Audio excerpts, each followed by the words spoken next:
It's a beautiful day, my Tuna or Tuna Tech E's. Today, I got a little surprise again for you. It's Techtober, and we got another one for you.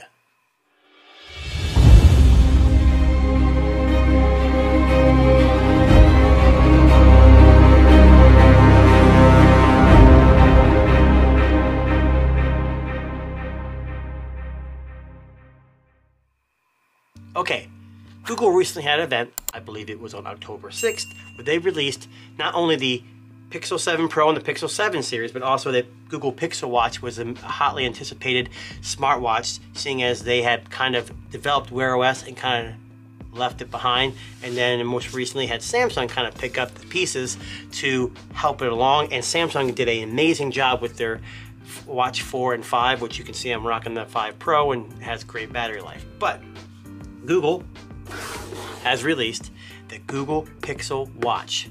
This is in collaboration with Fitbit, who they own. So from what I've been reading, it's a lot of Fitbit integration, and we'll just have to see what the battery life is. But before we get into opening it, a couple things. It comes in a bunch of colors. You can get the champagne gold and hazel, matte black obsidian, polished silver and chalk, or polished silver and charcoal.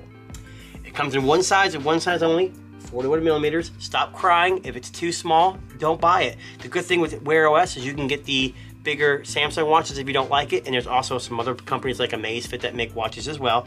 If you're an iPhone user, you probably don't care about this anyways, and you're going to buy an Apple Watch. But either way, 41 millimeters.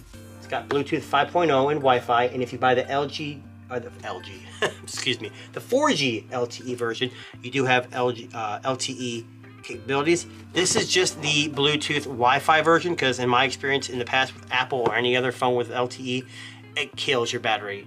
I don't care if you got a monster battery, it's just not worth it to me, and usually my phone's with me at all times.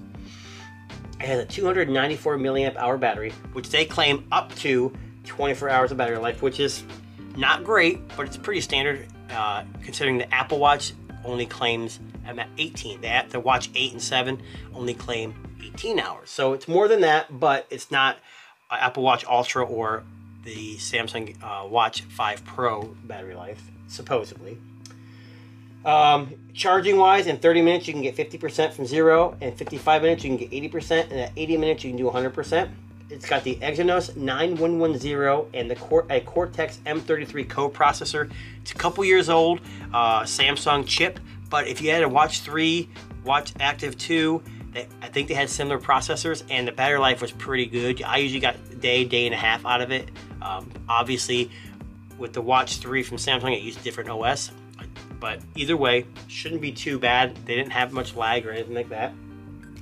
This does run Wear OS 3.5, has 2 gigs of RAM and 32 gigabytes of storage.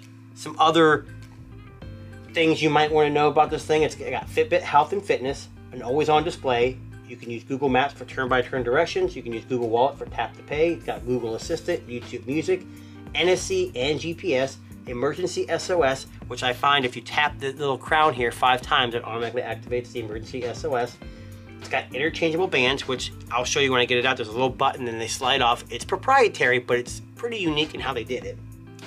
And then coming this fall, they're going to have fall detection. So that's good to know. I'm surprised it doesn't come with it, because most watches have that, but it should be interesting when that comes out. It's got 5 ATM water resistance, and it's got 3D Gorilla Glass 5. Price on this thing runs at $349 USD for the Wi-Fi Bluetooth version and $399 for LTE. Not a cheap watch. I'm not saying this is the best watch, but I'm definitely going to link it with my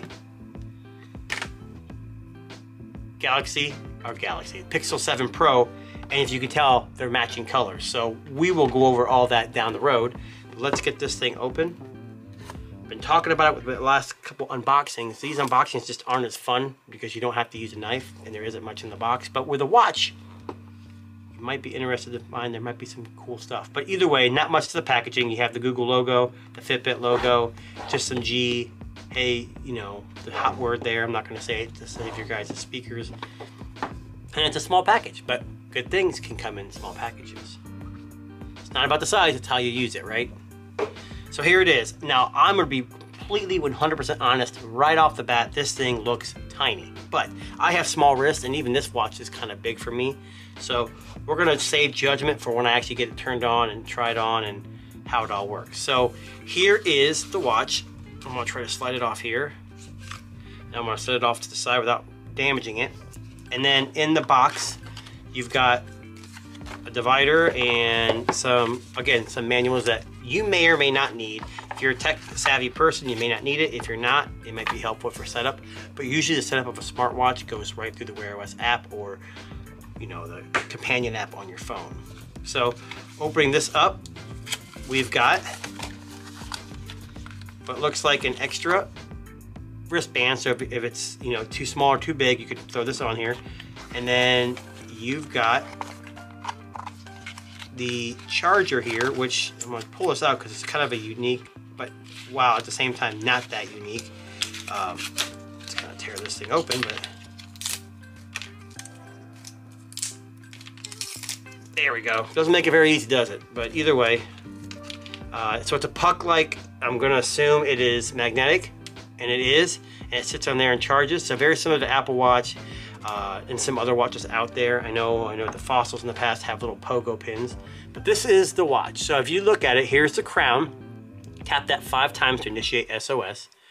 You've got another button here, and that activates it. I think if you hold down on that one of them you hold down, it activates Google Assistant, and then double tap one of them gets you the Google Pay. I haven't used it yet. I'm just going on what I've read online. You got your band, and it's a little button right there next to my finger right there, and you push it and you can slide this off and slide it back on the wrist so you can change it. Right now these extra bands are quite pricey on the website, but hopefully third-party manufacturers will start picking up on this, and if it sells well, it makes some ones that are a little bit cheaper. One other thing I've read, I'm hoping to try this. I quite frequently work out, and it's not always cardio. A lot of times it's weights, and a lot of times when you're doing push-ups, when you bend your wrist, like on this watch right here, these buttons, you push them by accident, and you can change settings by accident and, you know, mess up your tracking. I was told, while this can be right here, you could also change the orientation, so you can say, hey, it's on my left, and the button's on the, you know, facing my shoulder. And that's something I'm very, very excited about. I know you guys are thinking, who gives a crap? But that's a big deal for people who work out, because you don't accidentally touch buttons that you don't need to usually push. So that's the Google Pixel Watch. And this is the 7. As you can tell, it kind of matches in colors. There's a little bit of gold in there on the side, but that's it, guys. This has been an unboxing of the Pixel Watch. Catch you next time.